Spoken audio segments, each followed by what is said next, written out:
అందరికీ నమస్కారం. కృష్ణం వందే జగద్గురు. ఇక మహాభారతం కథలోకి వెళితే పాండవులైతే హస్తినాపురానికి చేరుకుంటారు జోదం ఆడడానికి.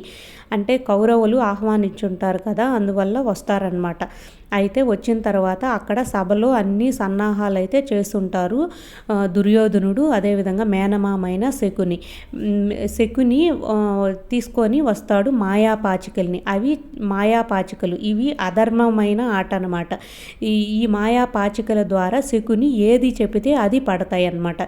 ఈ విధంగా ధర్మరాజుని ఓడిస్తారు. ఫస్ట్ సంపదని, అదేవిధంగా రాజ్యాన్ని ఒకదాని తర్వాత పాండవులు తమ తమ్ముళ్ళని కూడా ఓడిపోతాడు ధర్మరాజు. ఈ విధంగా ఒకదాని తర్వాత ఒకటి అన్నీ ఓడిపోతూ వస్తాడు. ఎందుకంటే వాళ్ళు మాయాపాచికల ద్వారా ఆడతారు కాబట్టి. ఇదంతా చూసి సభలో ఉన్న ద్రోణాచార్యులు, కృపాచార్యులు అందరూ పెద్దలు ఉంటారనమాట. దీనిని ఆపడానికైతే చాలా ప్రయత్నిస్తారు. అయితే ఆపలేకుండా పోతారు. తర్వాత విదురుడు చాలా విధాలుగా ప్రయత్నిస్తాడు.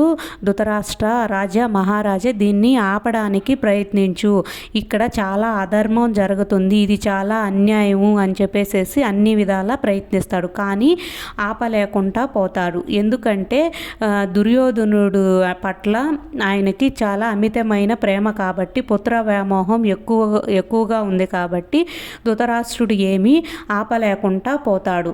అయితే విదురుడు అన్ని విధాలా అయితే ప్రయత్నిస్తూ పాపం చాలా బాధపడుతూ ఏడుస్తూ కూడా ఉంటాడు ఆపడానికి, కానీ ఆపలేడు.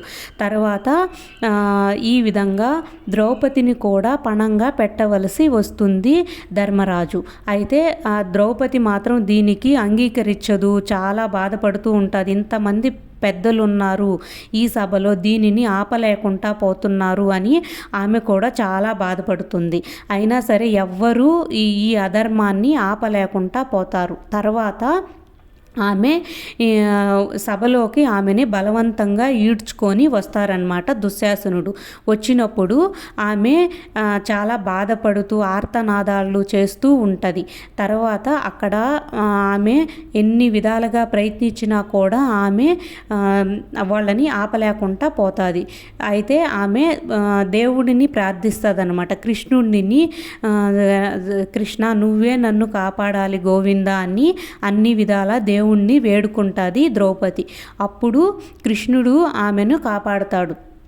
కృష్ణుడు వస్త్రాలని వదులుతూ ఉంటే అవి ఆమెకు ఇంకా ఇట్లా చుట్టుకొని పోతూ ఉంటాయి. దుశ్శాసనుడు వాటిని లాగుతూ ఉన్నా కూడా ఆయనే అలసిపోతాడు. కానీ ఈ విధంగా జరుగుతూ ఉంటుందన్నమాట. అయితే అక్కడ జరిగిన దానికి వాళ్ళకి వస్త్రాలు ఊడిపోతాయి, ఆమెకు కాదు. అది జరిగిన తర్వాత అక్కడ ఉన్న పెద్దలు కూడా ఆశ్చర్యపోతారనమాట. ఎందుకంటే అది అధర్మం కాబట్టి ఇట్లా జరుగుతుంది. ఈ విధంగా ద్రౌపదిని కృష్ణుడు కాపాడుతాడు అనమాట. తర్వాత ఇక్కడ సభలో జరిగిన దానికి ఆమె ఎంతో బాధపడుతూ అక్కడ సభలో నుంచి బయటికి వస్తుంది. ఇంతే అన్నమాట ఈరోజు స్టోరీ. తర్వాత భాగంలో మళ్ళీ కలుసుకుందాం. Thank you.